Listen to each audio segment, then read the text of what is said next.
Last year for Virginia Commonwealth University, 16-2 in the Colonial Athletic Association. They went 28-7 overall. They take on this Maryland team, which last year was 25-9, 10-6 in the ACC. And this season, well, we'll see. They are looking to see how the young players come along. The quicker they advance, the better Gary Williams' team has a chance of being a tough contender. Well, they had their first really good win of the season Wednesday night against Illinois in the ACC Big Ten Challenge. They'd beaten weak teams. They'd lost to good teams, UCLA and Missouri. So this is another chance for them to beat a good team. Let's check in with Debbie Taylor. Tom, this was a very disappointing loss for you, I'm sure, but your team really played with a lot of heart out there today. How proud are you of the way they played? Well, any loss is a disappointing loss, but you have to give a lot of credit to ECU. They played a good game. They were well coached, and they took advantage of a couple of more mistakes. You're the chairman of the selection committee for the NCAA tournament. What is it like for you when the subject of George Mason is brought up?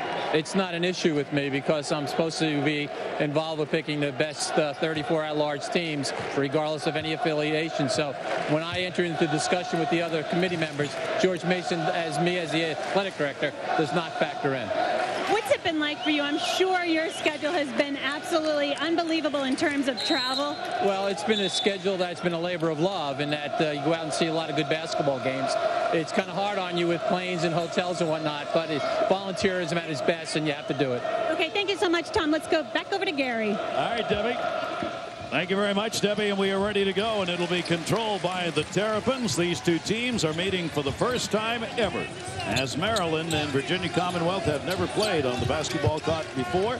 Hayes, and right away you see Virginia Commonwealth's defensive pressure, and immediately a turnover. And there's what we were talking about.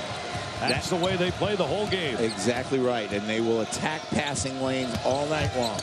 Eric Maynard dishes off into the corner for three, and that is good. And they start out with Shuler scoring from the corner and a 3-0 lead. One thing Maynard has is great vision. He finds his guys when they're open. 17 out of 35 on the season now for Shuler, who is their best three-point player. Vasquez gets it into forecourt for the Terrapins. In your jersey, in your face, VCU's defense, be it full court or half court. Haynes driving the baseline, dishes back out deep, and Maryland responds. Rivas Vasquez. Rivas Vasquez very rarely intimidated. Look at the look on his face. He's saying, come on, come on, come on, to Eric Maynard. We told you this was going to be an up-tempo. Maynard got fouled. And Maynard, as Vasquez tried to cut him off, leaned into him. And you can see in the faces of these players on both teams the start of this game, John, this baby's got some heat to it. No, these guys want to play against each other. This is the kind of game players love to play. Virginia Commonwealth with the basketball. Shuler will have to be stopped as he can score from outside. Their second leading scorer. Maynard averages 14 plus, Shuler 14 plus per game. And Michael Anderson, number 15, has got the basketball, also double digits at 10 points a game. Maynard looking off the cut. Shuler's got it. Beautiful layup. Nice screen, nice cut there by Shuler, as you said, to get open. Dupuis, Braxton Dupuis, who's come on as a freshman to earn a spot in the last 3 games in the starting lineup. Double teamed in backcourt and a backcourt violation. Again, Virginia Commonwealth surprising Maryland's guards with that trap, and it leads to the turnover. Maryland's turnover margin is a minus 3.5 per game, while Virginia Commonwealth is a +2. Shuler's sneaker untied here in front of us. Tim Higgins is supervising. Long-time referee. Now, if you can get a good shot at Tim Higgins, tell me if he and Barney Rubble were not separated at birth. I mean, really. You know, you don't expect me to respond to that now. No, really. no, that is his nickname among the officials. Barney Rubble. Barney Rubble. Thank you. We'll be glad you shared that with the entire public. Maynard will bring this one up. Maynard at 15 points a game and a holding call again. And Maynard creating the fouls as Maryland's trying to cut him off. What the Maryland kids have got to do is not reach when Eric Maynard gets in the lane. They've done it twice now.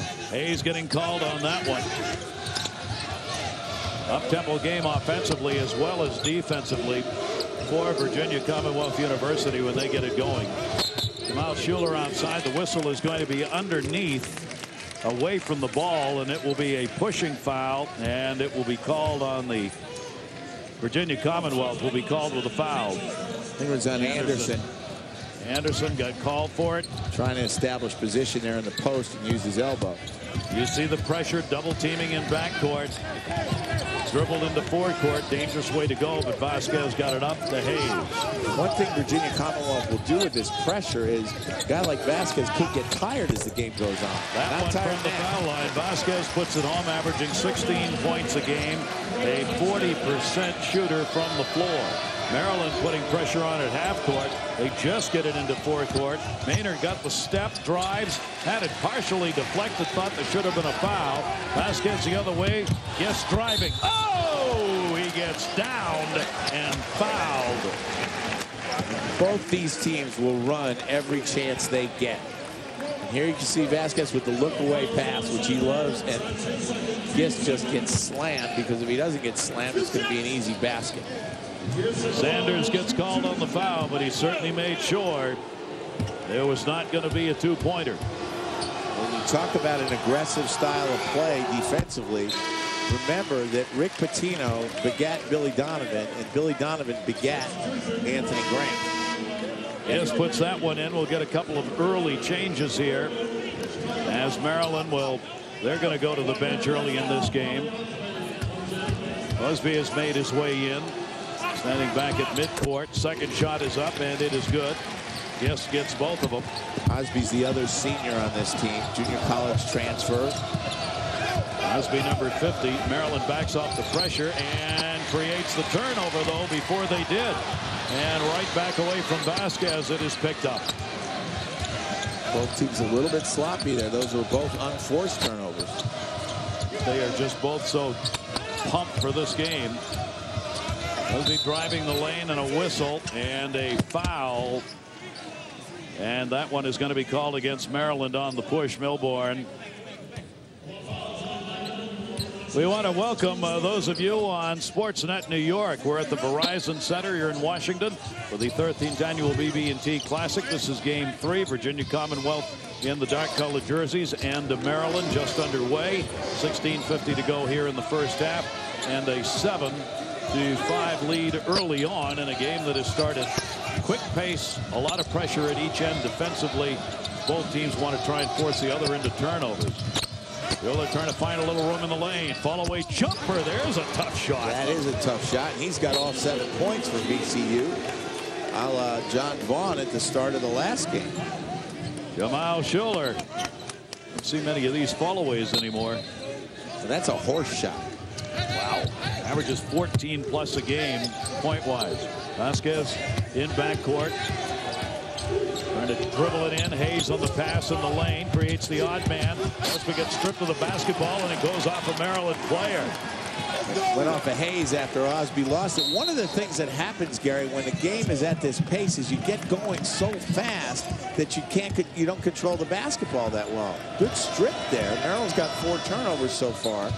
Good strip on the play to keep Osby from going up and dunking. Nixon, number 50 in the basketball game, as he came in off the bench. Into the middle, Maynard, who is the leader for VCU. He'll bring it back outside. Eric Maynard. Maynard, a little room, takes the pull-up. Won't get that one. Good defense by Eric Hayes. And Hayes also got the rebound. Hayes and Maynard will be a good matchup in this game as they are guarding one another. And that'll change during the game. You'll see a lot of different guys on Maynard as the game goes on for Maryland. Milbourne trying to put the rebound up, and he got fouled, and will go to the line when we come back. An up-tempo game here in game 3 of the day, 7-7. Tie game early on, 7-7, and with a special guest, Debbie Taylor. Thanks a lot, Gary. Bob Morgan, the CEO and chairman of Morgan Franklin, is my guest. And tell me why your company got involved in the B&B Classic. Well, the company really likes to get involved in the community. We're very successful, and it's an opportunity to give back to the community, especially the children's foundations, helping kids and helping develop and things. So it's a great opportunity for us to be here, and we're really excited about it. What other events does your company he get involved with and support? Well, we do a lot with the American Heart Association, the Leukemia Lymphoma Society, and we also have our own charity golf tournament for the Wounded Warrior Project, which ties into this as well with the wounded military veterans. Well, thank you so much, Bob. Great job. Keep up the good work. All right, thank you. Let's go back over to Gary.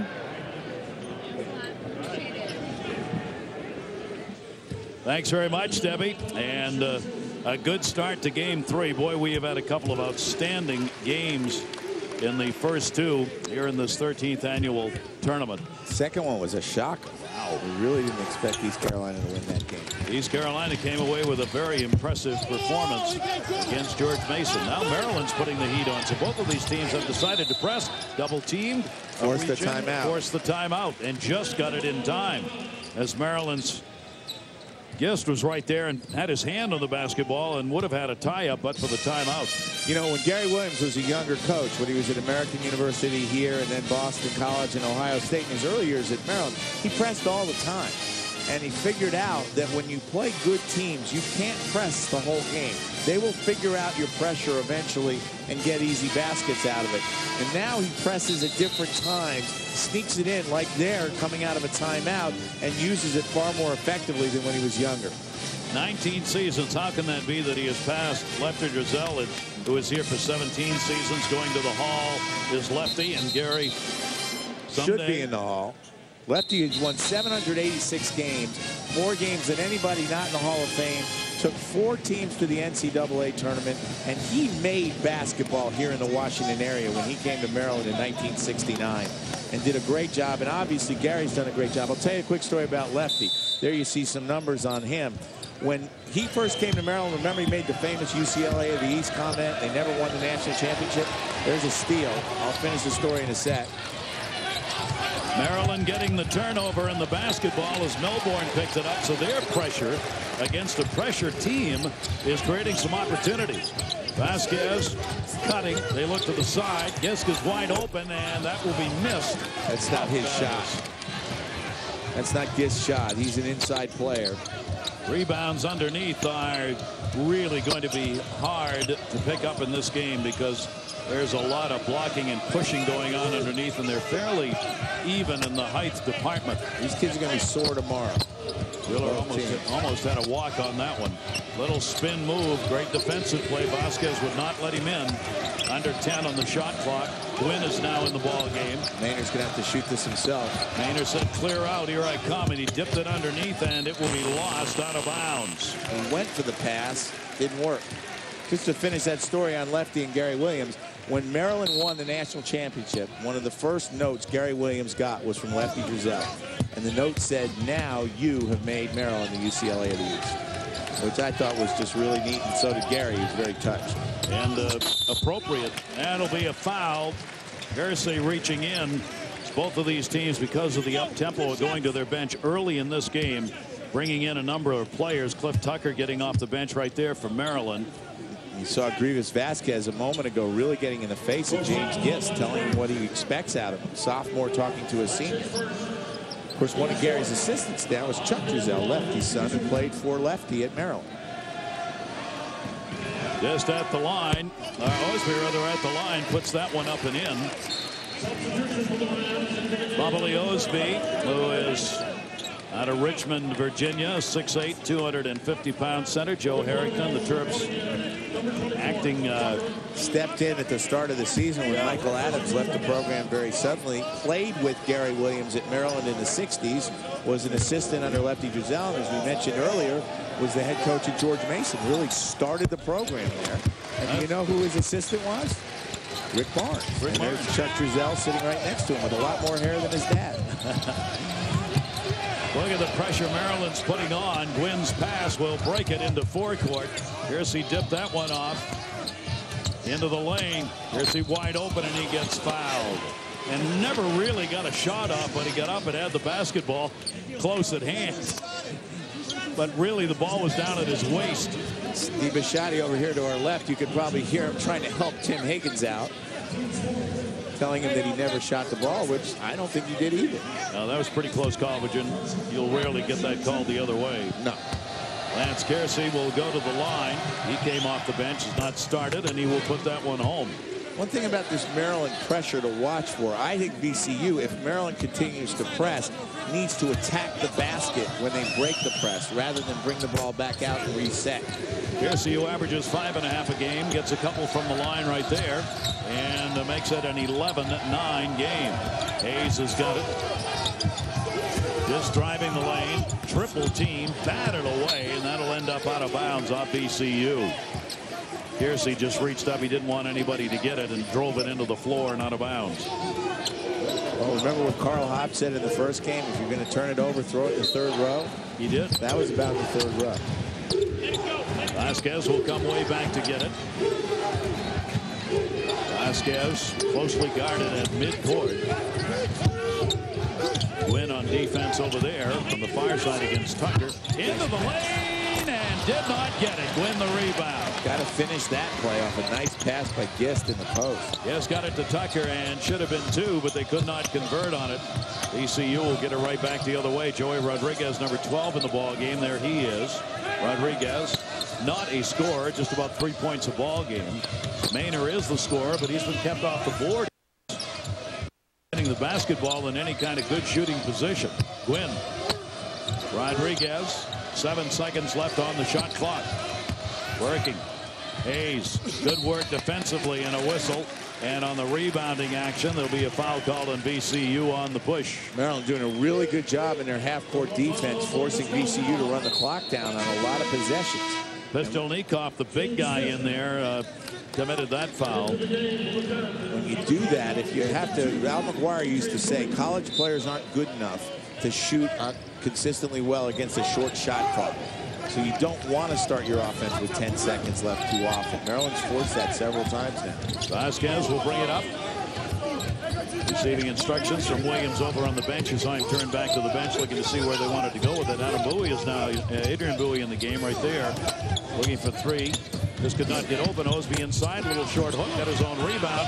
Had to put it on the floor and a whistle and he traveled.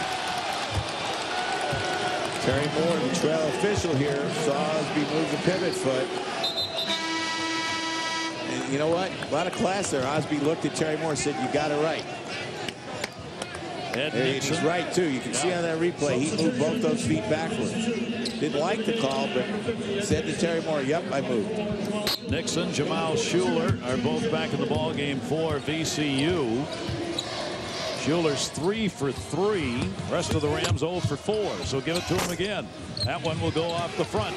They'll chalk up a miss in his department. Bowie came away with a rebound. Vasquez driving it up court. Vasquez has got Rodriguez on him. Defense is about work. Vasquez in the lane. Dish that one off. Tucker tries to go back underneath. Just couldn't handle it. Gist was expecting a higher pass than that. Little bump on that one. And Shuler trying to go around will be grabbed, and the foul will be called on Vasquez. Touch foul there by Vasquez. The proverbial hand check. You know, a minute ago when Gist threw that great pass, and I think it was Osby who didn't finish. That's like in baseball when a guy makes a good throw and the catcher bobbles it and gets an assist. Gist should have had an assist on that play. Don't even get a half a look on that one. Play in against. Maryland comes away with it. It's actually Tucker who didn't finish. No field goals by either team. 4.5 minutes without a shot from the floor, and the fans, Maryland fans, wanting it the other way.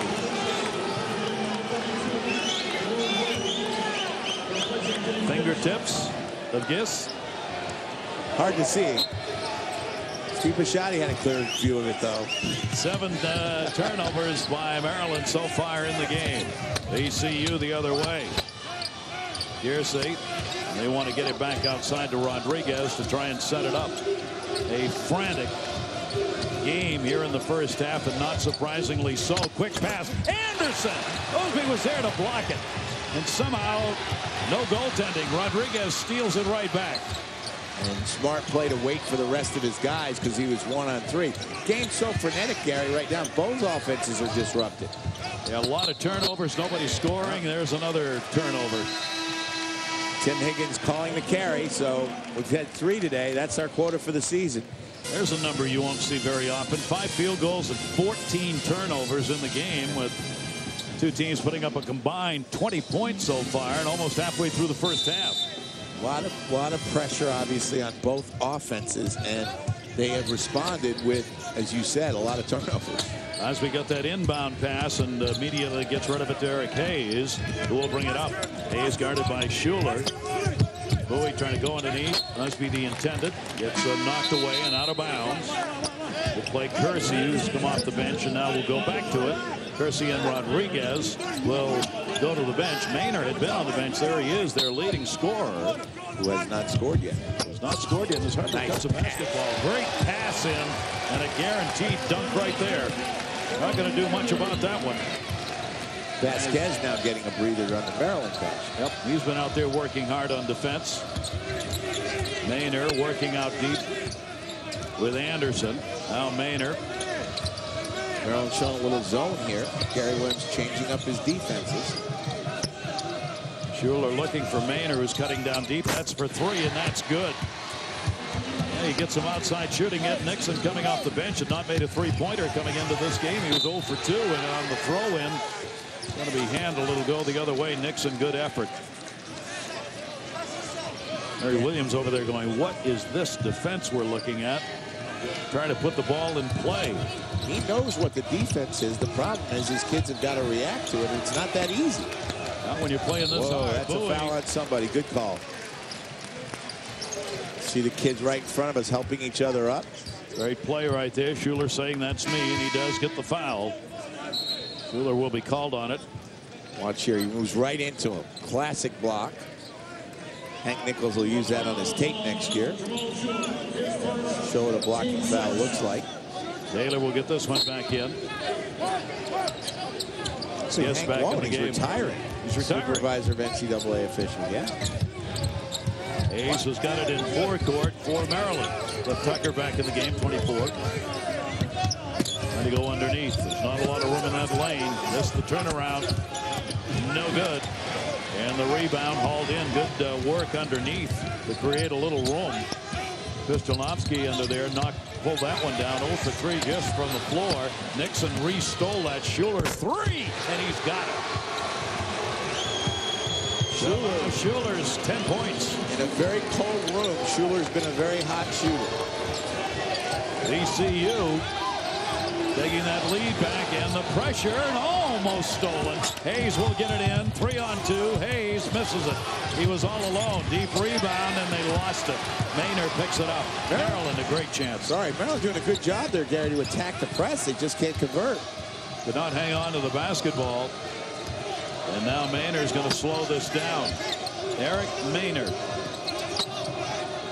He's done a great job on Maynard so far. Shuler's the one who's gotten open. Nixon's done a good job defensively. Number 50 coming off the bench in this game. Move to the lane, lost. Here comes Bowie all by his lonesome. And he's got the 2. And that play, Shuler tried to force his way into the middle against a triple team. And the result is a Bowie dunk at the other end. Tucker with a good play defensively to get that basketball. Maynard, they're still in backcourt here. Anderson brings it into Maynard. Bowie now watching Maynard will back off.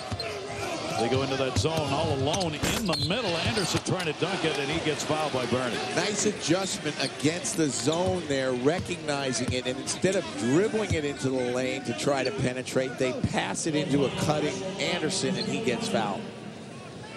Very smart basketball there by VCU. Anthony Grant recognizing the zone and adjusting his offense. Jerome Burney, who has come off the bench, will be charged with that personal foul. Burney out of Atlanta, a redshirt freshman, 6'9", 222. Michael Anderson at the line. And Anderson will get that one around and in. Anderson, their third leading scorer at 10 points per game. And from the foul line on the season for him, he's a 74% free throw shooter.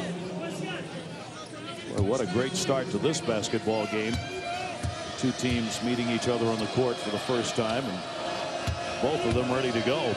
Anderson, the second. He gets them both. 3-point lead has been the biggest lead we've had in this game. Commonwealth again with that full court pressure. The Commonwealth had that 3-point lead. Hayes double teamed as he turns around, throws it away. knocked away, just drove it out of bounds. Another turnover. And again, what VCU is doing is they're pressing off of made baskets or made free throws, and Maryland has to be ready for that. Eric Hayes just threw a bad pass there. 10 turnovers in this game for a team that has averaged 19. Anderson got it up court, and that will be laid home. Jamal put that one in. That's the best way to attack pressure. Attack. The big man underneath. Nobody had him. Dupuis back in the game. Hayes almost traveled. Just will take it and get it back to him.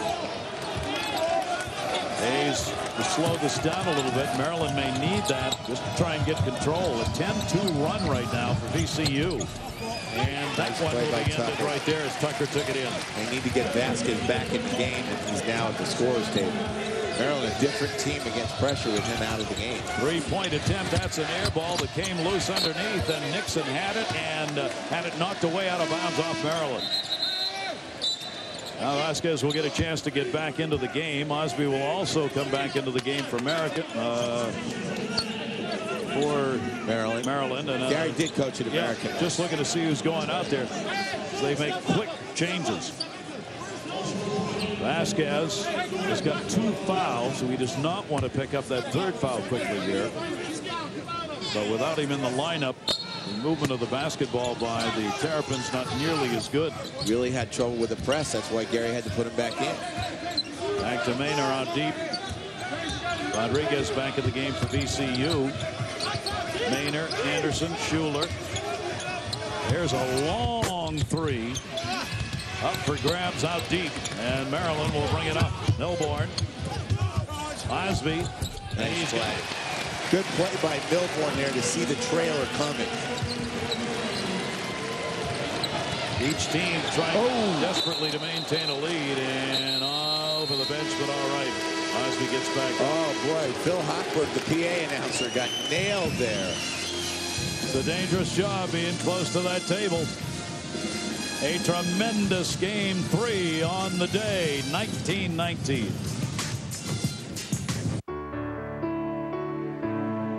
Does opportunity have a hometown? Where does it live? Does it rent or own? At BB&T, we see opportunity living everywhere. In a checking account, a business line of credit, in protecting your family and assets and making your money grow. If your bank doesn't see it that way, you should see us. Banking, insurance, investments. BB&T. There's opportunity here. Do you trust your coworkers? Yes, you do, so just let go. Okay, what did we learn there? Is there such a thing as personal space? No, there isn't, because we are all molecules in the same organism. American Airlines. Yeah, I need an earlier flight out of Chicago. Feel like some of you don't respect me. But because, Because of the hat? Just get me on the next flight out. Hey, Rachel.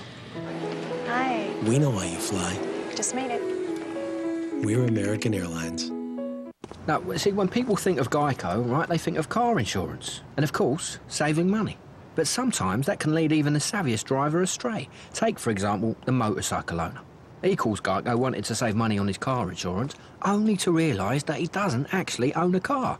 Well, needless to say, he's quite embarrassed, isn't he? Doesn't matter. Geico insures motorcycles and ATVs as well. That way, no one ends up looking foolish. Geico. 15 minutes could save you 15% or more on car insurance.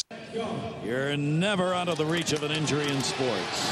Well, this is our first major injury of the triple header. Phil Hochberg, who's been the PA guy, and here you see Bombali Osby ever since we started the BB&T. Also the PA guy at George Washington, and for a long time, the PA announcer for the Washington Redskins. And here you see Osby and Phil trying to take the charge and ends up getting his left hand cut. Now, his mouth is fine. That's the important thing. But here you see he's being worked on by about 11 people. Phil's also the vice chairman of the Children's Charities Foundation. And I guess Osby just couldn't resist that orange sweater. And I don't mean to laugh at another man's pain, but no way to find kindness here in this building.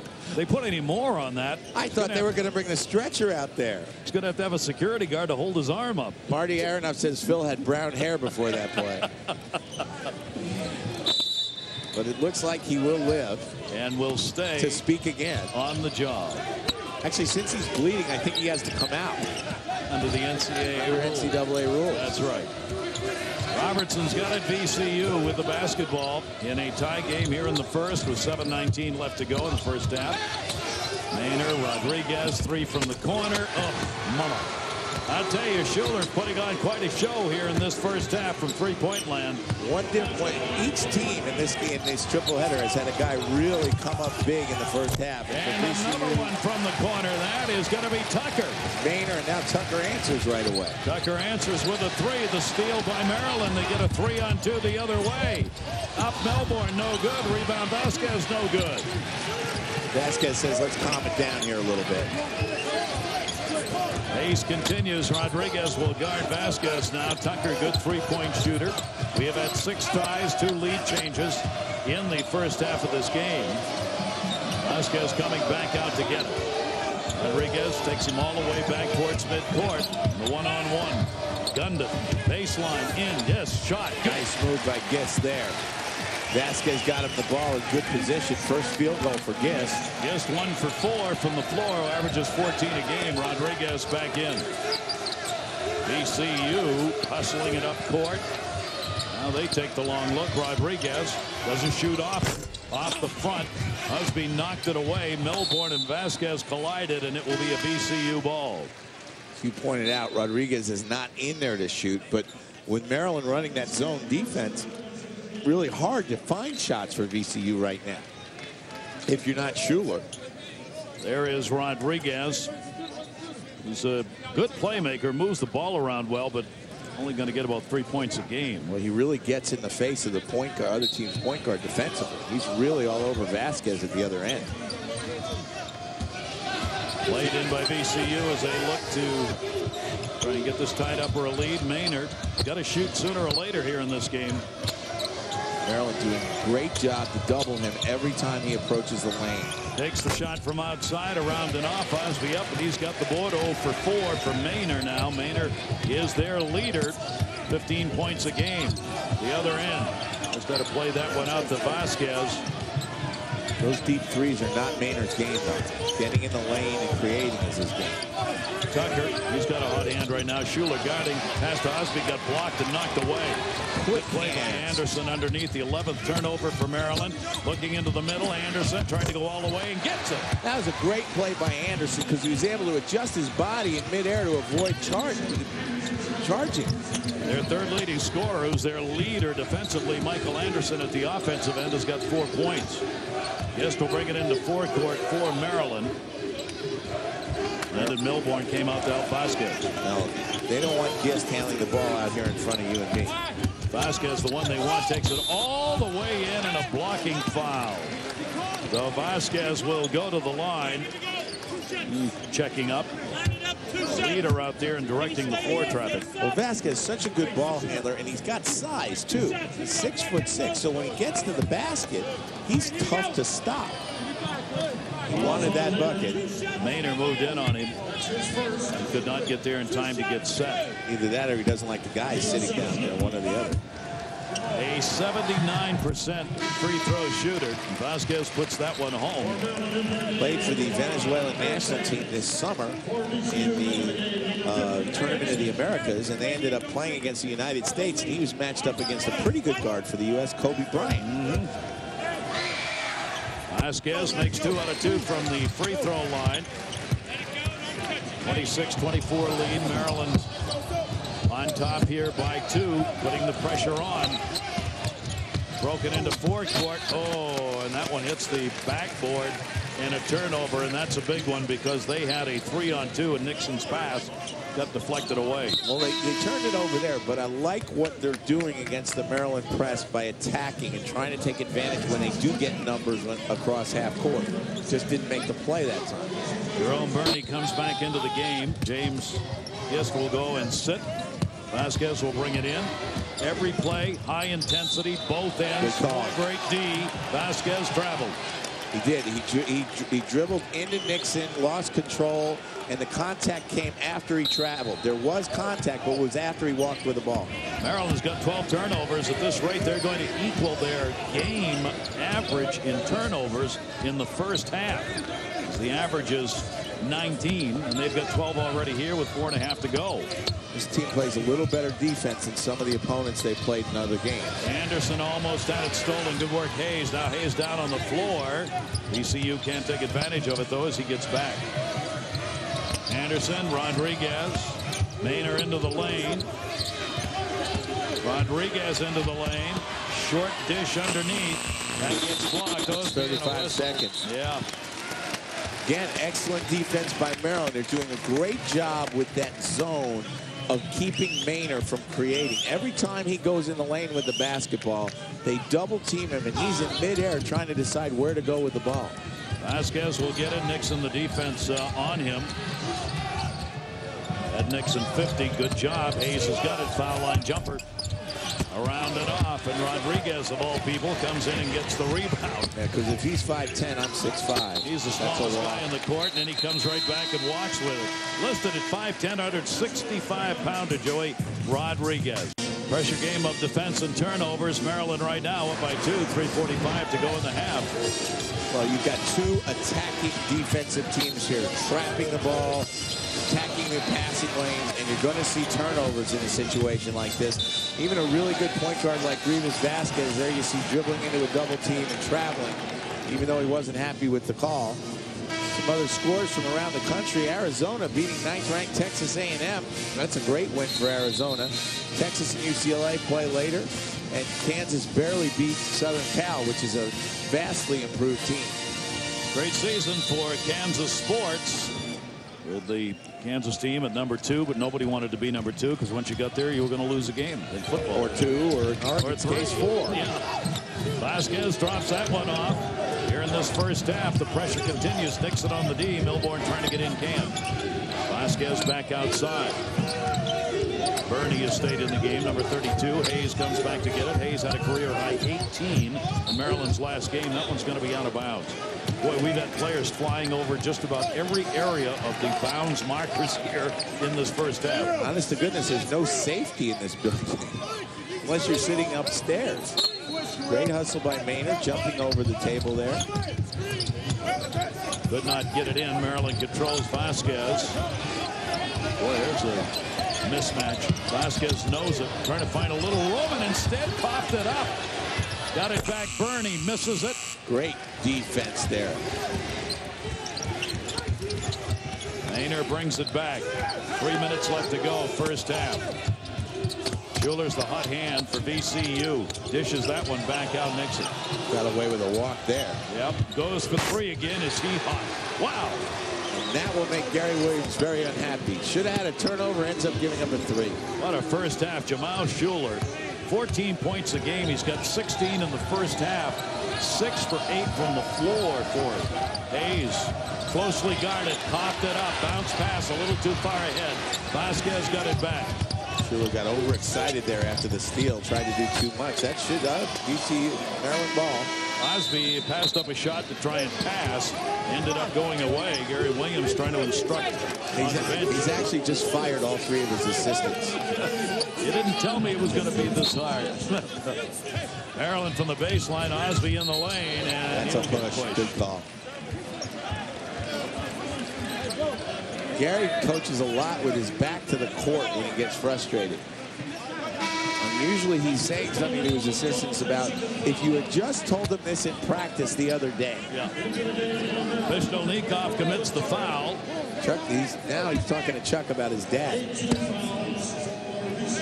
Fervently so, we might add. Gary is always fervent. Osby will go to the line. He's at a black and blue half underneath already. Puts that one up and makes it, and he will get another. The backspin on those free throws. As long as they go in, he really doesn't care. Nope, and he is from Richmond, Virginia. Grew up not that far from the VCU campus. 62% free throw shooter in the year. He's got 5 points, 3 rebounds, and 2 block shots so far, and he's 2 for 2 from the line on that one. Whatever works. Whatever works. Maryland continues with the lead. Tenuous as it may be. Double team. Melbourne reaching in. Gets rid of it just in time. Shuler will bring it up. Shuler for three. Passed up a clear lane. Why not? That's basketball in the 21st century. You pull up for the three rather than drive to the basket. There was nobody between he and the basket. Hayes looking underneath. Osby had it blocked. Rebound up and good. Good hustle by Tucker to get back. Shuler's shot's one of those where the coaches are over there going, oh, no, nice shot. Shuler's 5 for 6 in three-point lane. Maynard tried to go in. He gets fouled and a reach-in foul. Tucker with the bump. That'll calm it down a little bit. Give the fans a chance to breathe again. Not to mention the players. Watch Shuler here, Gary, because as you called it, he's got nothing but an open court to the basket there. And he says, oh, the heck with it. I'm feeling it. And he's feeling it right. Shuler, an outstanding half here as he's just gunning from three-point land. Now Maynard will go to the line. And that one is going to be off. He still does not have a point. The leading scorer for VCU does not put a point up here in this first half. Vasquez almost went down to one knee, fell down, controlled the basketball. He and Maynard are pumping each other away. Yes, alley-oop up and in. Oz got it. High-low look there. You know, the bad news for VCU, Gary, is that Maynard hasn't scored. The good news is he hasn't scored. They're only down 2. Exactly. You don't believe he's going to be off the board for the entire night. There he is, Maynard. Number 3 outside against this zone. Shuler. Gist has got to come out to get him. As hot a hand as he's got from outside. 16 on the shot clock, a minute 14 in the half. Maynard. Nixon. Dumps it off. Good pass. A little bounce pass underneath. Peshtelnikov put that one in for 2. Last 2 possessions may be the best half-court offense we've seen from either team. Peshtelnikov has not played much.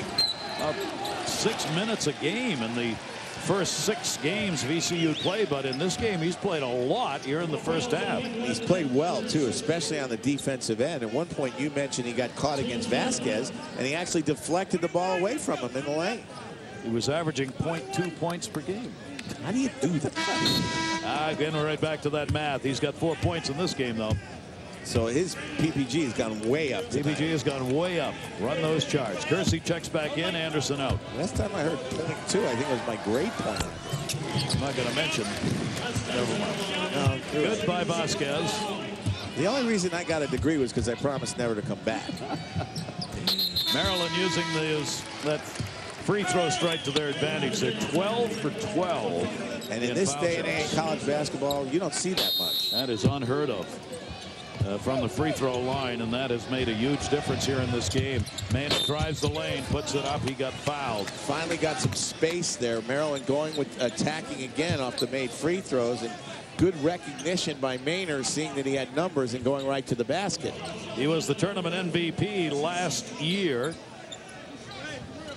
That's just forcing the action. In the CAA championships, he won the final for VCU. George Mason had a 5-point lead in the ball, and Maynard went steal, 3-point play, steal, 3-point play, steal, jump shot, turn the whole game around. 3 possessions in a row. And he finally gets on the board here in the first half, doing it from the free throw line, and he gets another with 50 seconds left to go here in the first half.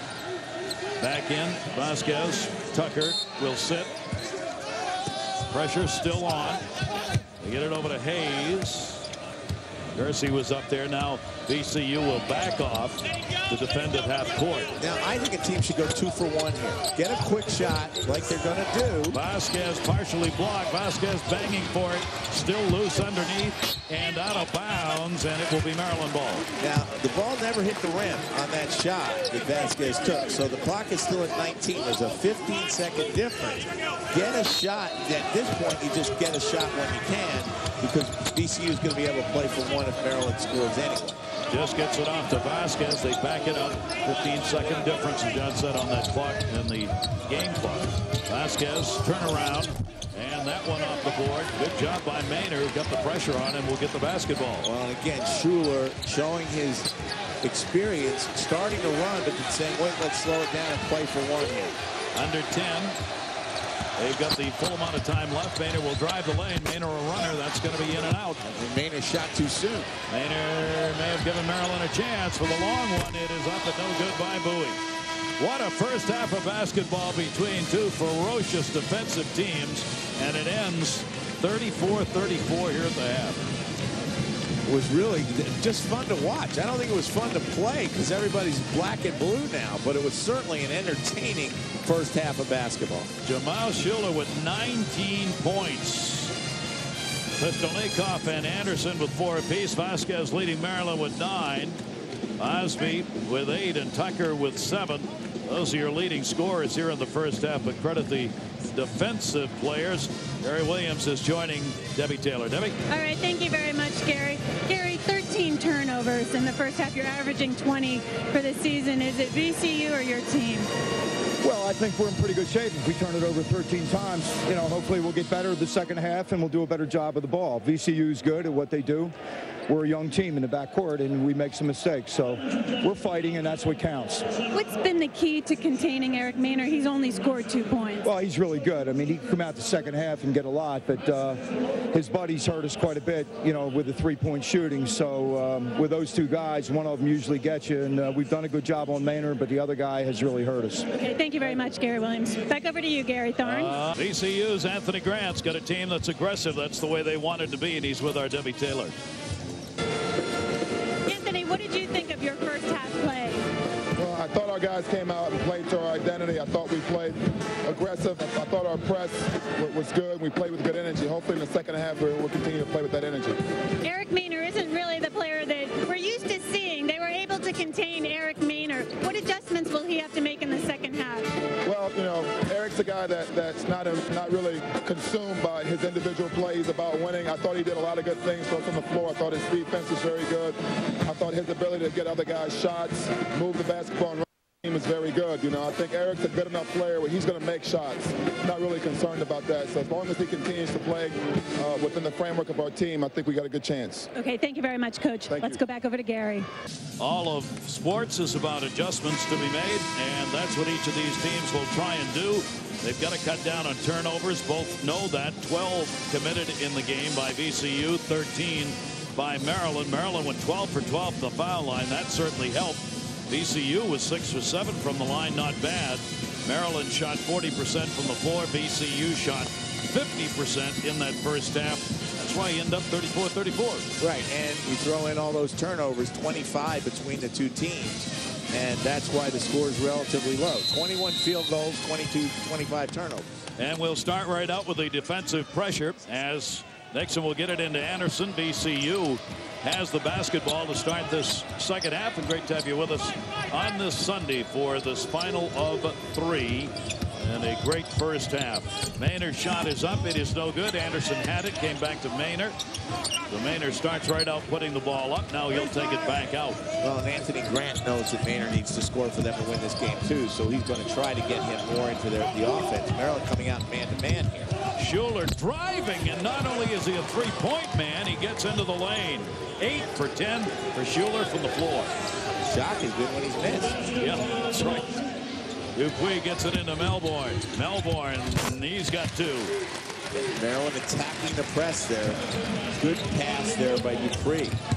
Melbourne 5 points in the game. Sanders at the other end missed everything on that one. He doesn't shoot very often, and that's why. Hayes brings it back up court. This is Melbourne, the lefty. Will miss that one. Maryland had the advantage in rebounds in that first half. 17-9, but that did not convert into any kind of a lead at the half where we were tied. Shuler just missed from the corner. I think he was too open. Vasquez's shot is off. Same for Vasquez. Shuler will start the other way with Sanders cutting. Will he try an alley-oop? No. Back out to Anderson, top of the circle, around and off. Dupuis was up, had it knocked away from behind. Maryland will get it anyway. Vasquez bringing it up. Vasquez, Dupuis is playing inside now in the low post. Well, that big body, he belongs in the low post. He has size. Matter of trying to work it. That's for 2, and that is off. So both teams come out cold from the shooting department. Gist missed that one. Yeah, bad ankle underneath, and Anderson saw it, couldn't take advantage of it, and now we will get the whistle. Gist just, I think he collided with somebody, and he went down grabbing at his ankle. So Gist, see if we can get it, find out what happened. J.J. Bush, who's been the Maryland trainer, I think since 1847, out there right away. J.J. has been there forever. Great trainer at the University of Maryland. Gist with 4 points in the ball game for the Terrapins. He really turned it over on that one. Gary Williams doing what every coach will do when he comes out to check on an injured player. He gives the referee a little bit of an earful.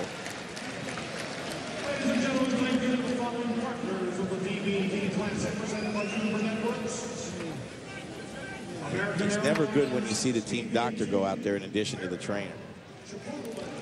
But he is putting weight on it. Yep. So obviously painful, but when you see him walk off pretty much under his own power, that's a good sign.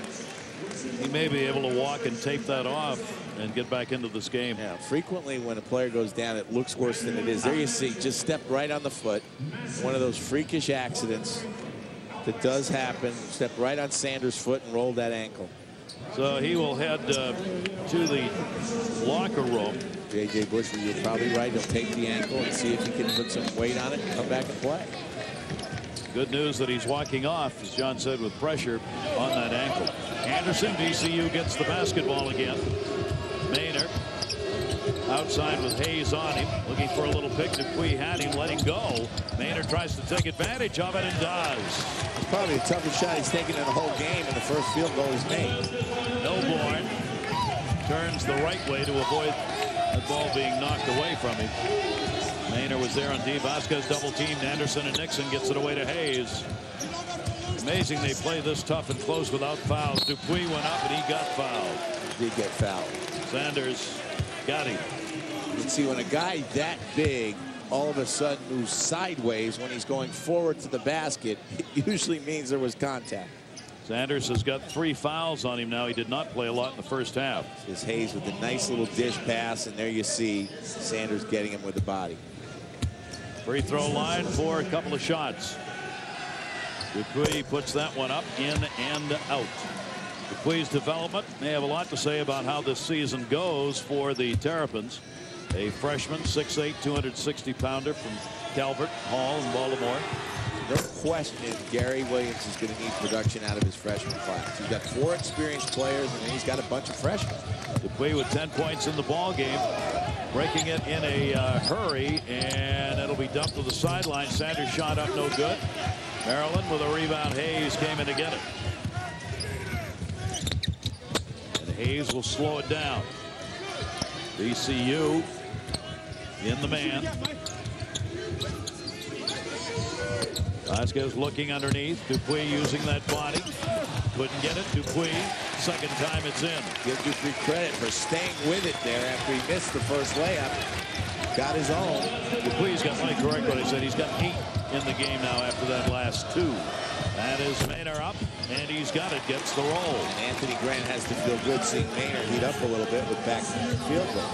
Eric Maynard coming out trying to lead the charge. Vasquez has Milborn with him. Didn't need him. Broke the pressure, recognized that he had the numbers, went straight to the basket. Vasquez really a take charge guy, can play the 1, 2, or 3 spot out there. He is their leader. Maynard in and gets it and gets fouled. Vasquez was giving orders to his teammates and got his back turned a little bit.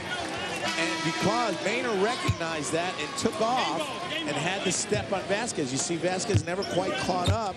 The help came, but it came too late. The foul committed by Bernie. And Eric Maynard, who took 22 minutes to score a basket, has had 3 field goals in the last minute and 20. That's exactly the way he can play, and he gets another one from the free throw line where both of these teams have taken advantage of it. That's what great players do. They just keep after it, and eventually they hurt you. 2-point lead. It's not been much more than that at any time in this game except early on. A 3-point lead. VCU. Hayes up. Oh! How did that one not go in? He's wondering. That's what Hayes is saying. How did that not go in? Circled and circled. Maynard brings it back the other way. Vasquez right on him. Gets the pick, takes the lane, reverses. What a shot with the right. Mainer's feeling it now. Maryland in the man-to-man is more vulnerable to him in the lane than they were in this first half in the zone. So Maynard, who went through the first half with nothing from the floor, has got 4 field goals in the last minute and 49 seconds here in the second half. 12 ties and 11 lead changes in this ball game so far. And let's find our own Debbie Taylor again. Deb. Hi, Gary. I'm with Pete Taylor, the chairman of the Children's Charities Foundation. Tell me a little bit about how your organization got started. It became an organization in 1993, and we actually began our first tournament in 1994. We have a big gala on a Friday night. We have the games on a Saturday or a Sunday, and we have a golf tournament early in the spring. And we generally raise around $600,000, $650,000 that we can give away to organizations in the metropolitan area. And who exactly benefits? Tell us a little bit about some of the organizations that benefit from your organization. We have provided funding to more than 100 charities in the area over the years. For example, the Washington Jesuit Academy that takes kids that really need help and turns them into excellent students, solid citizens. I think we just lost our camera. But they're still hearing us, so. The Washington Middle School for Girls is a similar organization. The D.C. Trust for Child Abuse Prevention, St. Anne's Maternity Center. I mean, the list goes on and on. And these are really the outstanding groups in terms of dealing with at-risk children in the metropolitan area. Well, Pete, we commend you on your work. Thank you so much for joining us, and let's go back over to Gary. All right, Debbie and Pete, thank you very much. That was Landon Milburn who put that one in. Maryland back in the zone, Gary. I'm sorry to interrupt. Yep, they are. And that will try and cut Maynard down. As John said, Maynard was taking advantage of the man-to-man and driving. Now Nixon does that underneath and gets the 2. They're looking for Maynard to drive, and Nixon drives it on their zone, and Maynard just got a steal. Maynard, Milborn, out of bounds. Make a call. It's going to be VCU. No, Maryland ball. No, Maryland ball. Yeah. Looks like Gist is okay. Again, it's... So Gist back in after turning that ankle a bit.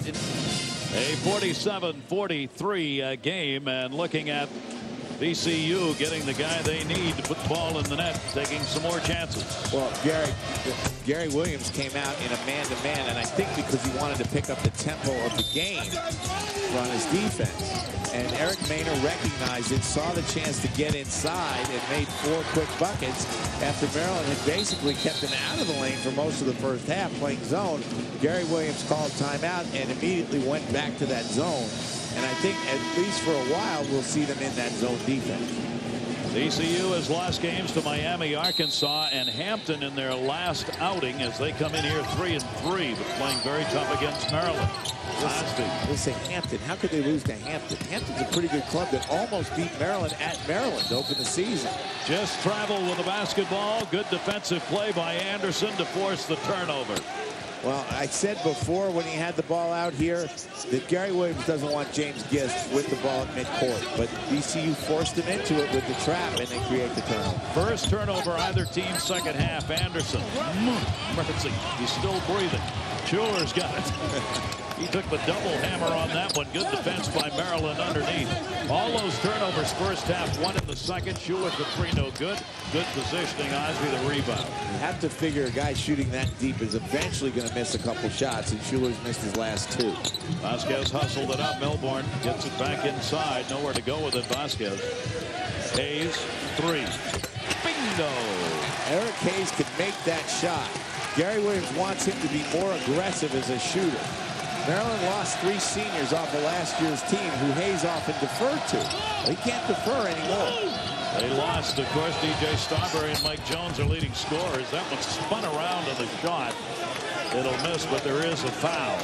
Well, Maryland now getting a little momentum going their way. Good effort here. Dungo just came into the game. First time we have seen him. Francis Dungo, who is from Cameroon, Africa. And they have liked his play early on this year, but he's not been in this basketball game until that last time out. I think Anthony Grant might have felt that a game with this kind of defensive pressure might be tough on a freshman like Dungo. But at this point, he needs to give some of his guys a breather given the pace of the game. Dungo at 6'7", 200-pounder. Missed the first one. Missed the second one. Osby coming down with a rebound. Milborn up ahead of the charge. Milborn in. Boy, he got tied up. Fouled in the act that time. Maybe a good foul, though. Dongo got back and put the foul on him. Now, VCU looking a little bit tired on these last couple of possessions. Not getting back in transition defense a couple of times and not as quick to the ball defensively in their half-court defense. Milborn now will go to the line. These foul shots going to play a vital part in this game since neither team's been able to extend much of a lead. 4 is the largest we've had. That is good. That's 14 out of 15 from the free throw stripe for the Terrapins. Gary will show a lot of tape of the miss tomorrow. You're kind like that. I just know Gary very well. Milborn, and he gets them both. Good job by Milborn. Maryland, VCU putting on a show here. 1-point lead, Maryland. Dongo. Whip pass into the corner. Oh, what a running shot by Eric Maynor. And that is his game. Get him in the lane and let him shoot those runners. Nice pass by Dongo after he bobbled the ball, and then he whipped the pass to Maynor. Great pass right through the D. Milborn. A lot of cutting going on underneath. Tipped away. Stolen Anderson into the middle. Rodriguez up in front. Layup. Not going to get that one. Charging rebound picked up by Gist. Spun around, caught the ball. Loose on the floor. Hayes, Vasquez. First down, Maryland. And Rodriguez commits the foul, reaching in. Really a shame for Eric Maynor that Rodriguez couldn't finish, because that was a gorgeous little pass he threw him off the floor. The bounce pass is almost a lost art in college basketball. And that was just a perfect bounce pass, and Rodriguez just couldn't finish. And then we had this total scrum for the ball, with everybody going after it. And Maryland, of course, is the bowl-eligible team at 6-6, had the advantage. 12:59 left to go here in this second half. Played in off the baseline, maybe. All the way into backcourt. Milborn. Vasquez, a lot of minutes. So is Hayes. Got it underneath. Osby the turnaround. He's got it. Got that roll there. Osby's played, as we said, a black and blue game underneath and continues to do so. 10 points and 5 rebounds for him. I almost feel like Maryland's on the verge of a run here. Yep. Rodriguez got it away. Maynor underneath, and a foul called on what might have been a turnover. That is Hayes called on the foul. That's a break right there for VCU because they had lost possession of the ball. Hayes has got a couple of personals. Yeah, and you just don't know because we couldn't see from inside what Mike Thibodeau saw, which there was some contact. Whether it was a foul, I don't know because I couldn't see. I can't see through bodies. Dongo goes to the bench. Shuler comes back in.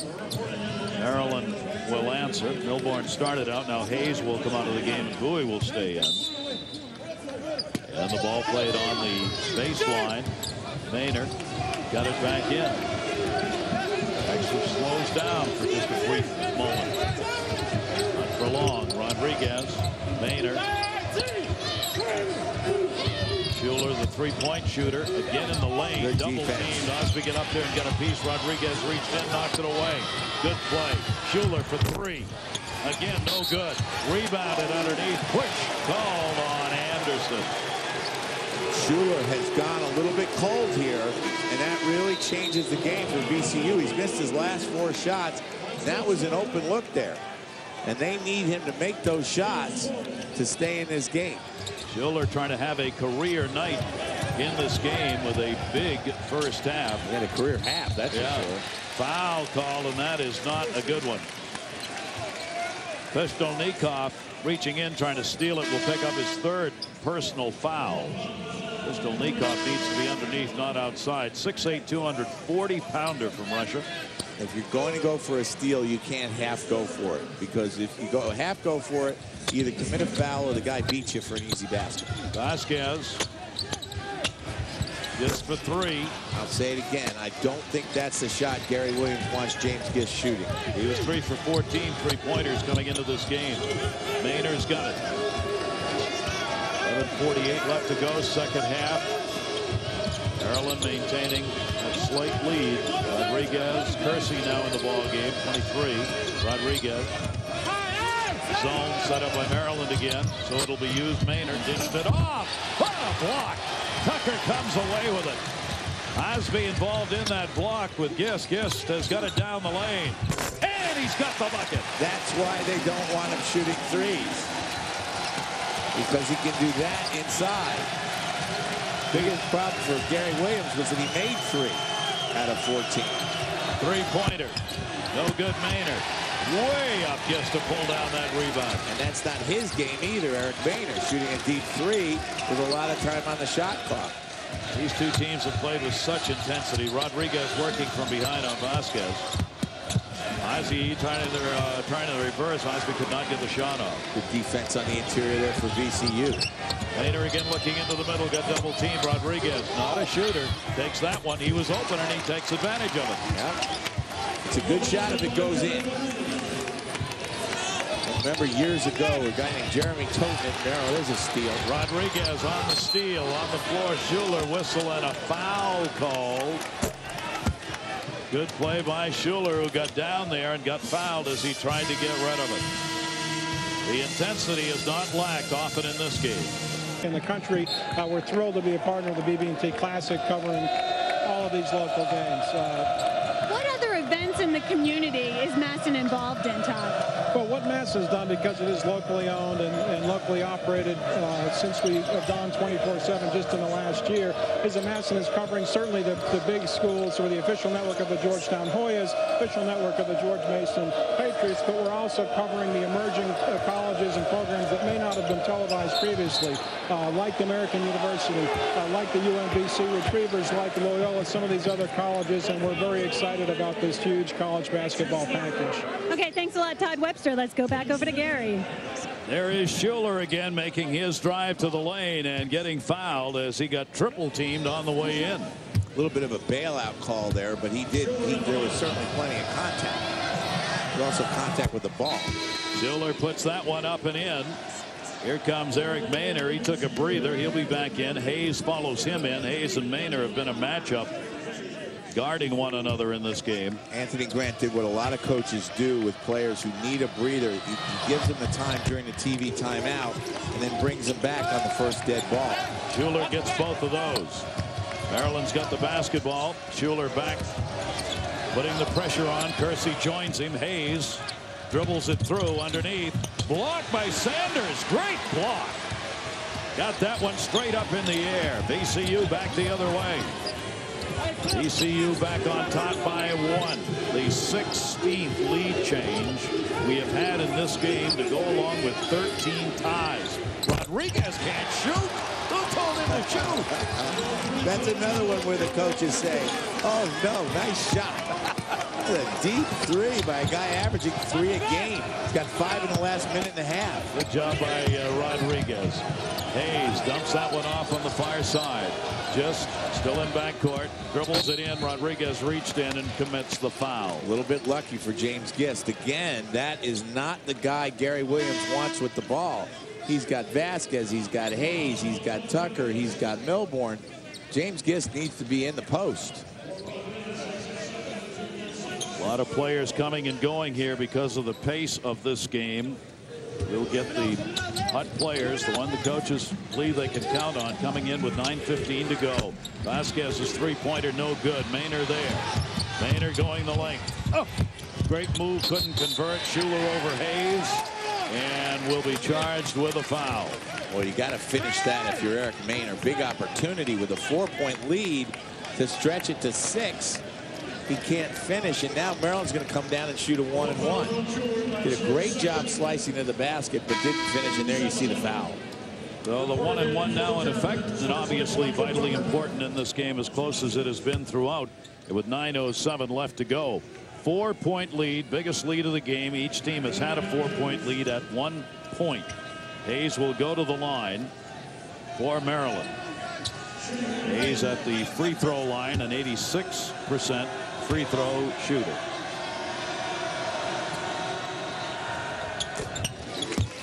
So vital when you're in a 1-and-1. You only have to do it 3 times, but if you don't make that front end, you're giving up points. Career high 18 points in his last game. Hayes puts that one in as well. 2 big points with the clock stopped. Cuts that lead to 2. Double team. Melbourne tried to bounce it away and just did. I did not personally see anybody from Maryland touch that basketball. Mike Thibodeau did. Let's see. There's a hand on it. Yep. Mike Thibodeau had it right. Good call. Good defense. Very good defense. Good call by the ref. These teams have really played tough defensive basketball. Smart play by Maynard there. 1 against 4.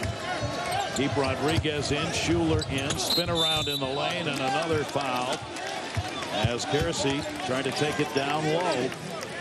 VCU has not hesitated to take the basketball inside. Dupuis gets called on the foul, his first. But Gary, you notice since Maryland went back to the zone, Maynard has not gotten in the lane the way he did against the man-to-man.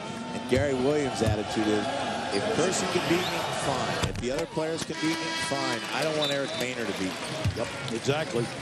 So they'll stay in that zone when he is out there and have Hayes keeping an eye on him. Vasquez, who took a break, comes back into the game. Still the 2 points, now 3. Kersey puts it in.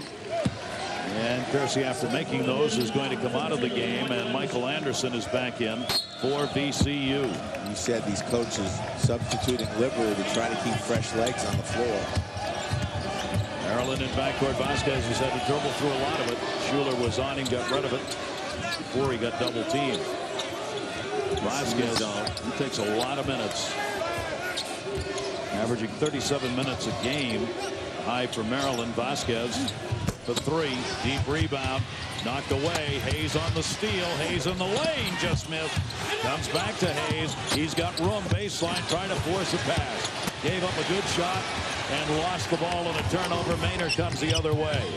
Maynard. Shuler 3. Bingo. Wow, huge turnaround there. Hayes had an open lane to the basket after he got the rebound and forced the pass, and then Shuler comes back and hits the 3 at the other end. Vasquez will bring that one up for Maryland. Gets it off Melbourne. Driving foul. Sanders with a foul. That's what I'm talking about, what Gary Williams has said about Hayes doesn't need to defer anymore.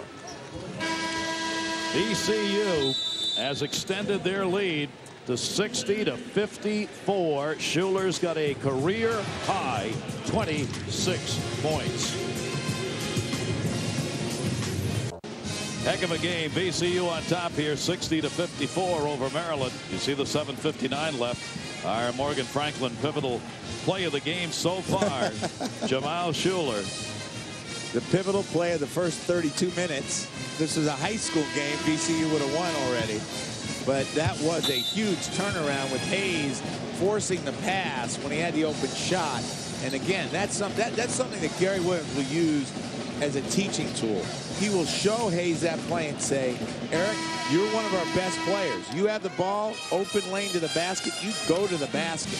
Both these teams, as you see, despite the defenses continuing to be tough, reducing dramatically the turnovers in the basketball game. Well, that's the coaches getting in the locker room at halftime and saying, fellas, just settle down. You don't have to force it on every possession.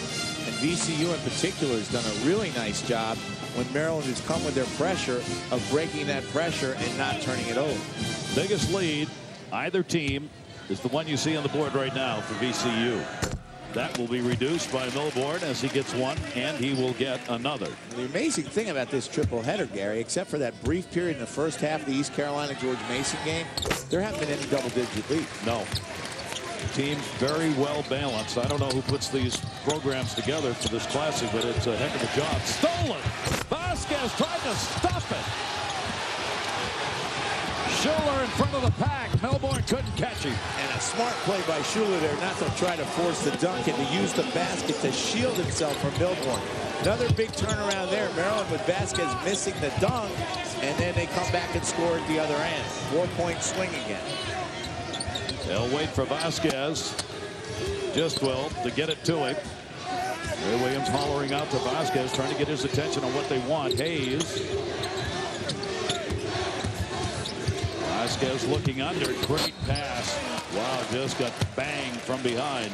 And again, that's why Gist needs to work inside, because he's got great hands. He's got that quick body, and you want to get him the ball inside. Vasquez, good look there, and nothing that Anderson could do except foul him. Michael Anderson has 4 fouls. This goes to the line and will miss the first one. Just as an 86%, nope, check that, an 80% free throw shooter coming into the game. Either way, he's a good free throw shooter. Yes, only the second miss from the line by Maryland in the game as a team. They have used the free throw line to their advantage. Gets up and he gets that one. Still plenty of time for anything to happen here in this game. Oh, God, there's hours left. Hours. The way these teams play, the turnovers have resulted in points coming in a hurry. Shuler's open. Shuler's going to bring this one in 2-on-2. Take it all the way in. Shot off balance. Maynard up and in. What a follow-up. Well, nice play by Maynard trailing the play. And actually, Shuler probably should have given him the ball as the trail. But he did get him the ball, only was off the backboard. And a timeout will be taken. So Maynard making a difference as expected in this second half as he puts another one up. Shuler took this one in at a 2-on-2. Shuler doesn't see Maynard coming in there trailing the play, forces the shot against the defense, and here comes Maynard. And as we said in the first half, the good news for VCU was Maynard had done nothing, 2 points, and they were in a tie ball game. 1 point in the first half, 14 in the second half for Maynard. And that was what you would expect out of him, as Maynard is getting close. Well, is now right at his average of 15, just under 15 points a game. VCU team looking to do the victory march on Maryland here. The first 2 games we saw Auburn beat George Washington 74-70. East Carolina pulled the upset in George Mason 68-65. So the 2 local home teams losing the first 2 games.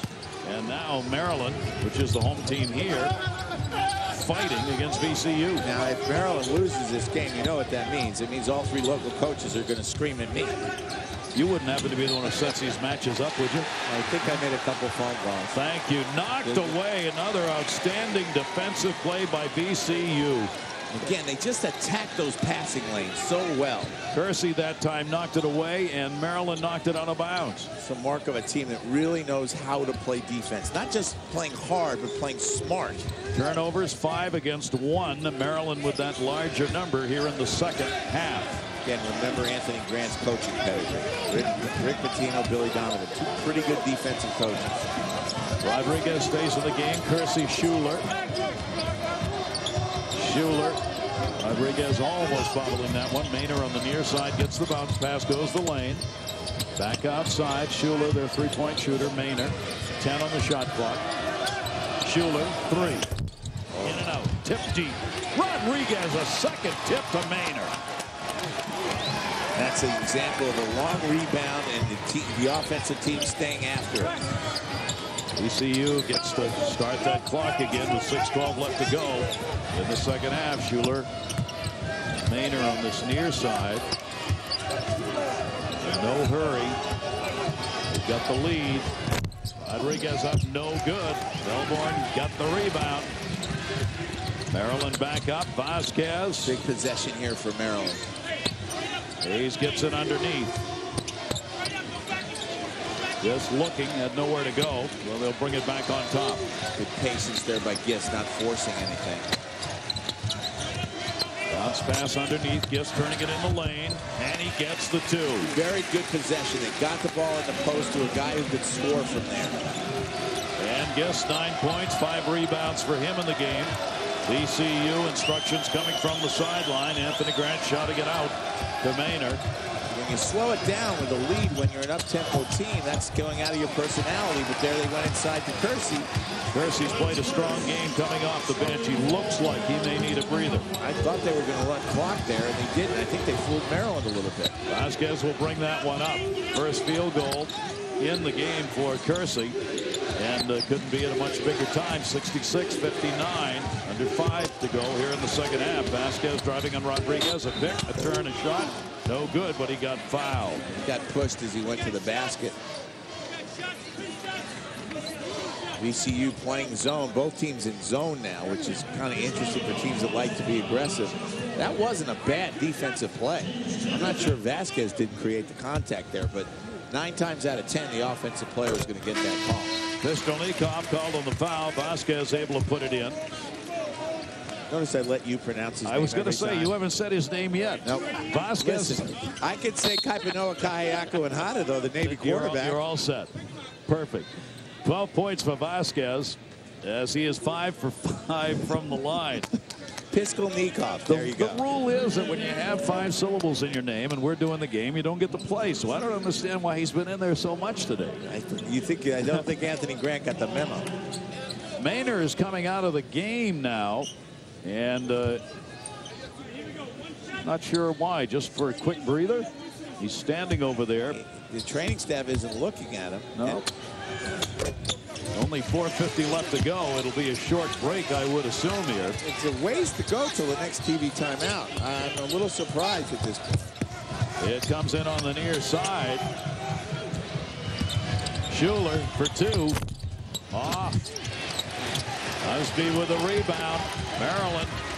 Here's a big transition for them. Vasquez. Maynor back at the scorer's table right away. I'm still not sure why Anthony Grant took him out. Hayes has got it. Hayes for 2. Off the board. Bozaniskov knocked it away, and Rodriguez got it. And now VCU will slow it down. Again, they don't want to get out of their offensive personality this soon. Kersey put it on the floor in a pack. Rolls out of bounds. Nobody saw it. Nobody saw it. They're not sure It's going to be a guess either way. They're going to give it to VCU. And see, that'll make Gary Williams nuts because really none of the officials saw it. But what can you do? See if they got it right on the guess. Here's the ball. No. That was a guess, and they got it wrong. Went off Kersey. Maynor's now come back into the game. We understand the reason he came out. He wouldn't keep his shirt tucked in. The official kept hollering at him. He wouldn't do it. And so Anthony Grant took him out. Said, tuck your shirt in. Shuler. He's only out for 40 seconds. Maynor for 3. That's why you want him in there. Although that, again, is not really his game, but he is such a big-time player under pressure. 18 points for Maynor and a holding call on Maynor right there as he grabbed it. So Maynor has made the difference here in this second half, not with these kind of shots. VCU with a 69-61 lead, 3:49 left to go here in the second half. Maryland has not been able to convert their recent opportunities on the offensive end of the floor. VCU has, and that has led to the largest lead of the basketball game for either team. And what a time to get it with 3:49 left to go. The one thing Maryland has done well offensively is make free throws, and Eric Hayes will be on the free throw line here because after making that 3 that we saw going into break, Eric Maynor committed a silly foul 45 feet from the basket, very unlike him. And we notice now he's very carefully tying his jersey up. Hayes puts that one in. They're 23 out of 25 from the free throw line in this game. 92%. How's that for Matt? That's strong. Pretty good, huh? I'm going to give a call here. My 10-year-old daughter be proud of I think MIT needs to talk to you. I had an uncle that went to MIT. Did you really? Yeah. Engineer? Yep. Yeah, strong. Worked on the nuclear submarine. Peter Richmond. That's an engineer. Hayes puts that one in. 69 to 63. Never understood a word he ever said. Shuler double team and does not get the timeout. Yes, no, he did get the timeout. He did get the timeout. That was close. That was close because if they tied him up, it's Maryland's possession on the arrow. Good defense. Maryland trapping in the corner. Of course, that's where you want to trap in the corner. But you see, he got his hands up there to call the timeout. Timmy Higgins didn't see it. He was blocked off, but Mike Thibodeau did. Thibodeau was working the baseline official on that throw-in. He saw it. VCU 3 timeouts, Maryland 2. And they both may need them here. I was going to say, by game's end, it's going to be 0-0. Yeah. This has been a heck of a basketball game. This Maryland team, which came in here with the 5 wins, 5-2 overall. Losses to UCLA and Missouri, North Florida, Hampton, Lehigh, and Illinois. The victories, including 2 W's in a row coming to this game. Now, the reason you play games like this in December is to grow as a team, and both these teams will grow from this game one way or the other. There's a tie-up. That's a tie-up, and there's not a timeout there, and the arrow will go to Maryland. Well, I don't understand why you inbound the ball to Pishkelnikov. I don't either. You know, you got to get it to one of your guards. Pishkelnikov got tied up, had nowhere to go. That is only the second VCU turnover of the half. Vasquez with it, Maryland. Osby looking underneath. Lob pass, shot, no good. Osby trying for the rebound, reaching up, and a foul called in the rebounding action.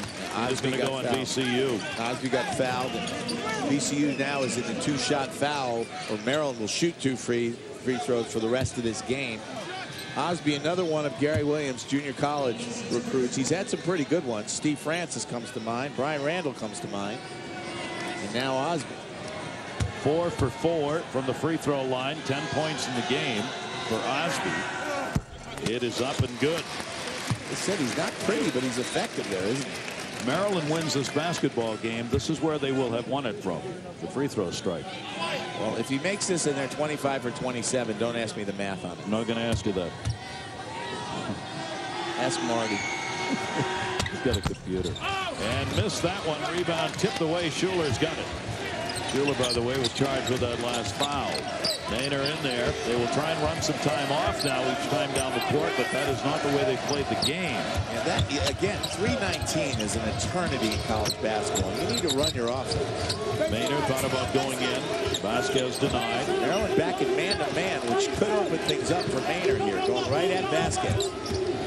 That lane wide open. Maynor gets in. What a touch.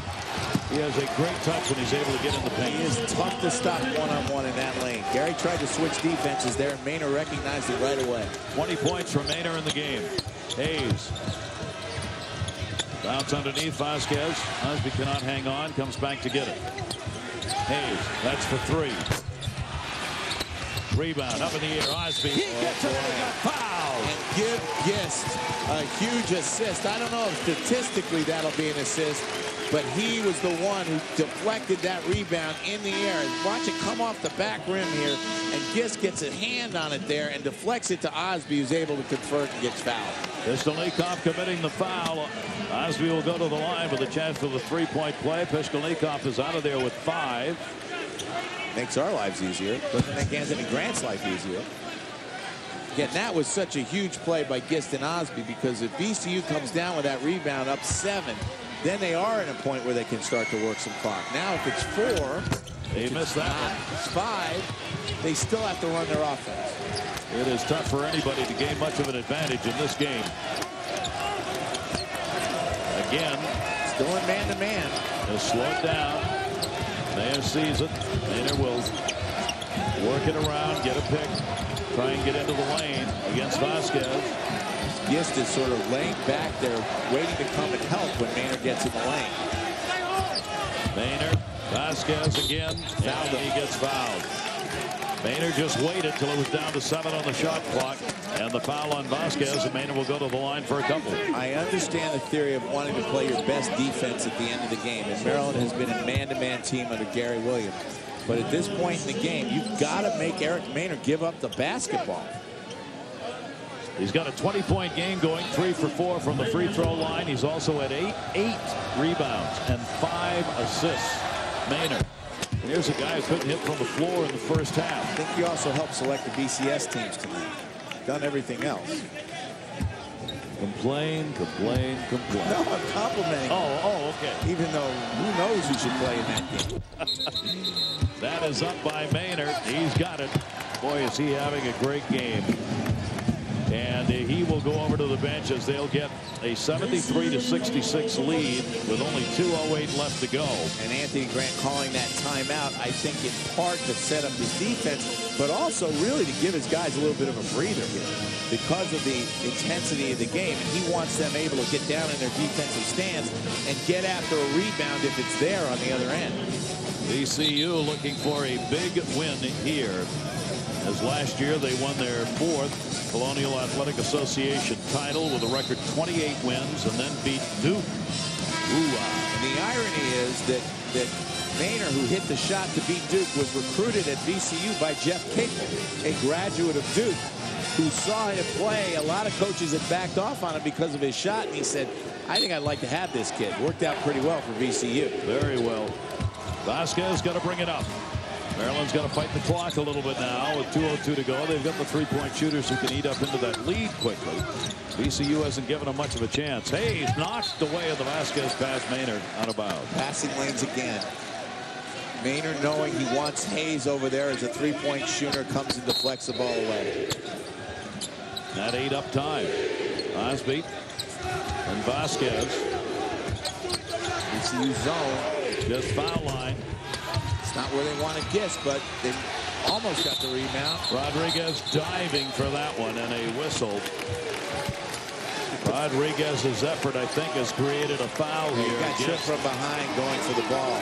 And again, James Gist has been so effective inside, and he comes out and takes that foul line jumper. And one of the things that happens with big guys sometimes is because they can make an occasional jump shot, Gary, they think they're jump shooters. They're not. James Gist is a post player. That high shot, especially at that point, hurt. Right now, it's only 1-1. Joey Rodriguez playing a big part in this game for VCU. Will not get that one. Gist will come away with a rebound. And in effect, the foul helps Maryland because no time comes off the clock and they get the ball right back. Vasquez to Hayes. Osby the turnaround. He's got it. Minute 33 left to go. Timeout will be taken by Maryland. They still got a couple left to use in this game with a minute 33 remaining, and they've cut the lead. Good look there to get the ball inside to Osby right away. And if you're Gary Williams, when you're behind, you use the timeout now because with the rule we now have in college basketball where the clock stops after a basket under a minute, you use the timeouts before you get to a minute if you're trying to stop the clock. Now they'll come in and pressure. They'll try to get a double team on the inbounds pass and create a quick turnover. And I would think that they almost have to go zone if they get into a half-court set because of what Eric Maynard's done against the man-to-man. Every man-to-man, he has driven the lane and either been able to score in the second half or drawn the foul. The other thing you can do if you're Maryland, which I think Gary might do in this situation, is you just double-team the ball all over the court, even if they get it across midcourt. Big play in here. They get it to Rodriguez. He immediately is going to be fouled. Gist on the far side. Well, that's a smart foul because it's 1-1 again, and Rodriguez just missed. So Rodriguez continues to play a vital part in this game. He was averaging only 15 minutes a game from the foul line, 8 for 10 on the year coming into this. He's got 5 points in this half. And they were all in the same minute. Yeah. Now he shoots. This is the last 1-1 for VCU. So look over at the scorers table. They were checking on the 1-1. Now that's the last thing Rodriguez needed, was to have the ball in his hands and then have to give it up. 1:31 left to go in the game. Regulation. Rodriguez makes it. He'll get another. Got that roll. His teammates have been interesting, John, because he doesn't get to play very much. He's not a big star in the team, and the guys have really come around for him in this game. He's made a couple of steals. He's gotten the hugs of teammates, and he's done a great job creating ball pressure too. Minute 28 left to go. Lead extended, 75-68. Vasquez, Hayes. Gary Williams just called the drive to the basket there. Vasquez trying to do that, leans in. That's a bad shot. He was off balance. Shuler trying to get it. Gist had it. Gist pulls it back in. Gets rid of it. Play by Gist. Hayes for 3. Around and off. Osby the rebound up and no good. But he got fouled. He wanted that one.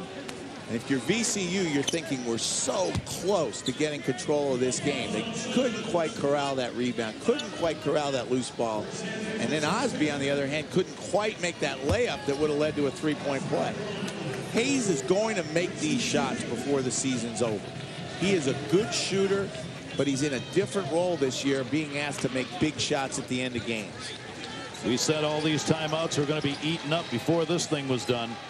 Osby's got 15 points in this game, 9 rebounds. He is 5 for 7 from the free throw line.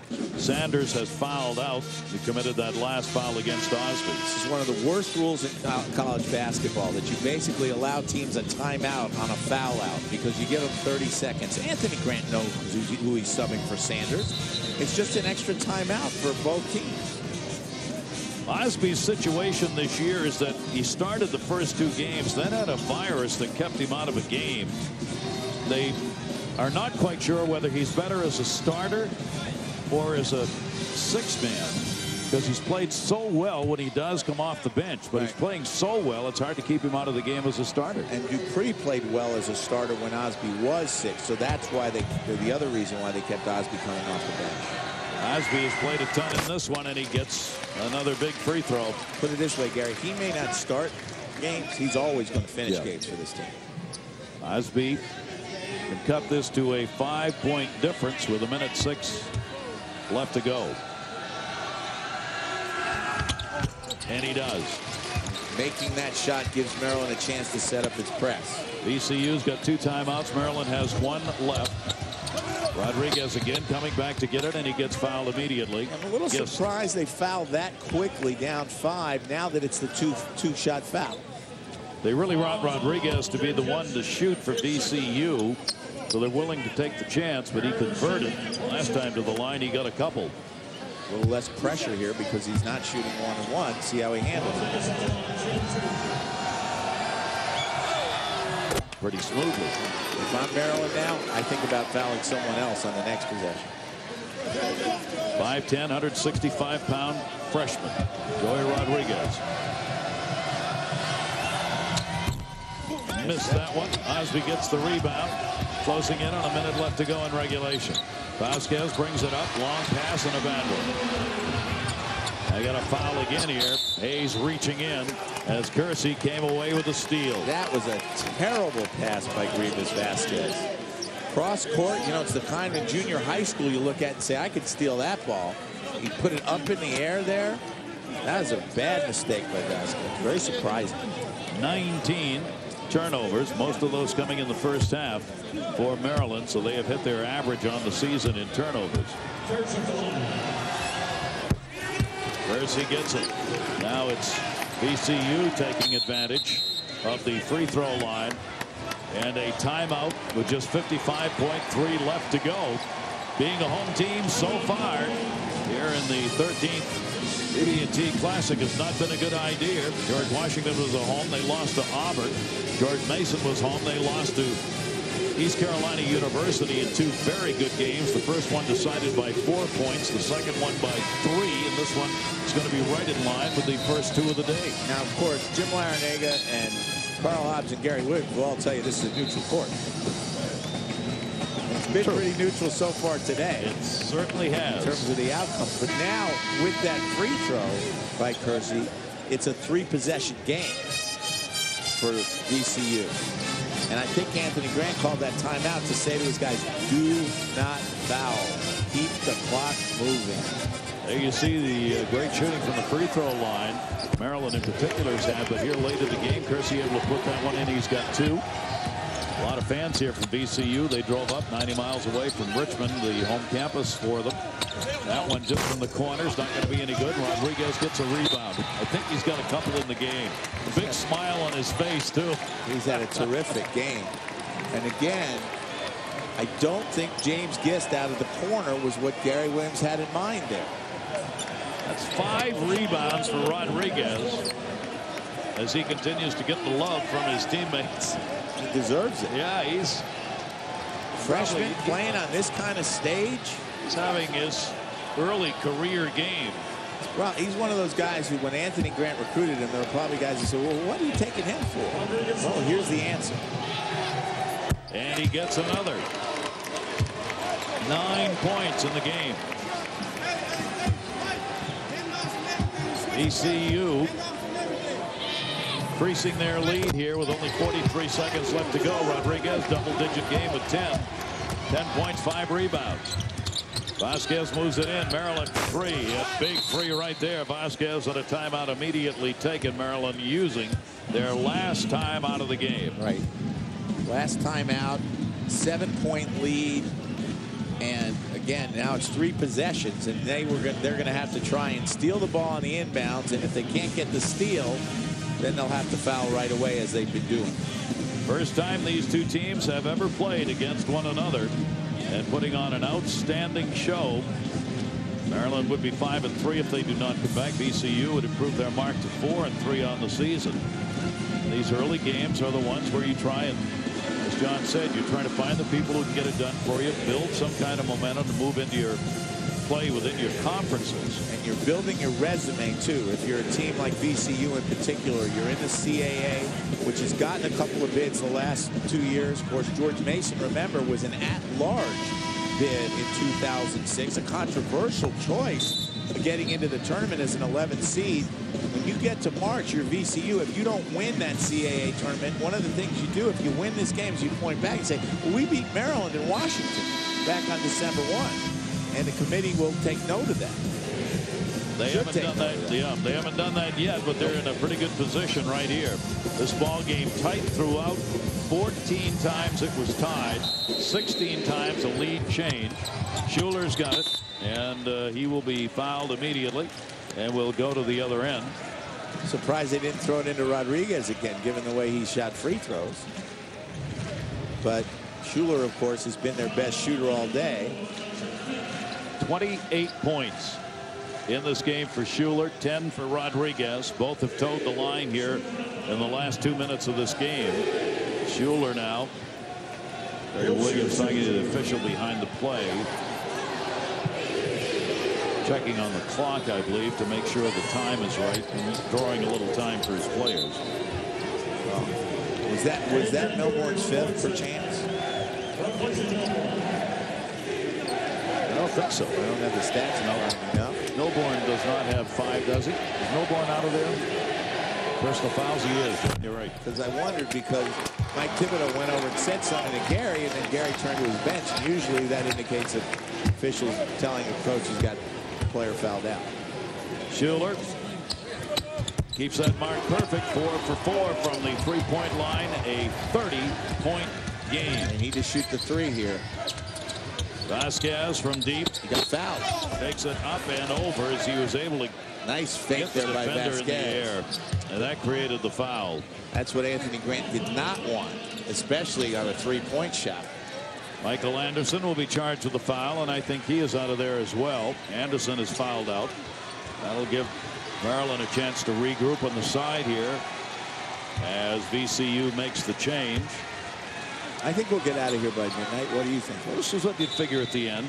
TJ Gwynn was going to come in. The way these two teams have played, both trying to hang on here, not making mistakes at the end. And VCU with the 82-73 lead. There's Anderson out of there, 4 points in the game. And we'll see. There's 45 total fouls in the game, but a lot of them have come late with Maryland fouling to try to catch up. Really good, intense basketball game by both teams. And give VCU credit, because I really thought Maryland was ready to make a run midway through the half. And they hung in there, made some tough shots, got plays from guys like Rodriguez and Kersey, and then when he got the chance to look at that man-to-man, Eric Maynard took advantage of it. We hope David Neal, we send best wishes. Shoulder injury for the guy who's called the glue guy for Maryland, and hope that shoulder heals up. They're expecting him back soon. Able to get back in and play for the Terrapins on the sideline watching. Always painful. Guys who want to get in the game. Another foul as Maynard gets fouled in the backcourt. It's harder to watch than to play. Yeah. You know, if you care. I mean, we always see those shots in the stands of wives and mothers and fathers of athletes. They're suffering more than the athlete, because the athlete's focused on the game. When you're watching and can't have an impact, that's when it hurts. Maynard will go to the line for VCU. Maynard's got 22, 23. And that's an important shot because it makes it 3 possessions again. And VCU needs to defensively attack the three-point line here, but try not to foul. If they jump up with their arms straight in the air. 22 points in the second half for Maynor in this game. VCU continues to lead it. They take advantage of the charity strike. Three-point range no good, and up and over, and that'll be going the other way as Vasquez went for 3. And that was great defense. Hand in the face of the three-point shooter, but without fouling. Now these pass-ins, which have been tough to get. Kersey came up to help, got it off to Maynor. Osby's in front of him. Maynor has no interest in shooting the basketball. Trying to foul him, and they can't get it done, and Bowie reaches in and hangs on. VCU's going to pull this off. 9.4 seconds left to go, and VCU with a very strong, intense performance against Maryland. This is why college basketball is so cool. A team that 3 nights ago lost to Hampton comes in here and beats Maryland and deserves to win the game. And you can tell by looking at the VCU bench the way they have responded that they felt they were underdogs. I mean, you can tell. Athletes don't ever talk about that unless it's just a severe underdog role, but they were worried about this game. Well, CAA versus ACC, you're supposed to be the underdogs, but now that Virginia Commonwealth has beaten the ACC the last 2 times they played them. Out of bounds, 2.2 seconds left after the Vasquez shot, and it'll go to VCU. A big-time performance in this game. They will beat Maryland 85-76, the final score. Shuler and Maynor combined for 55 of the 85 points put up on the board by VCU. And they worked hard.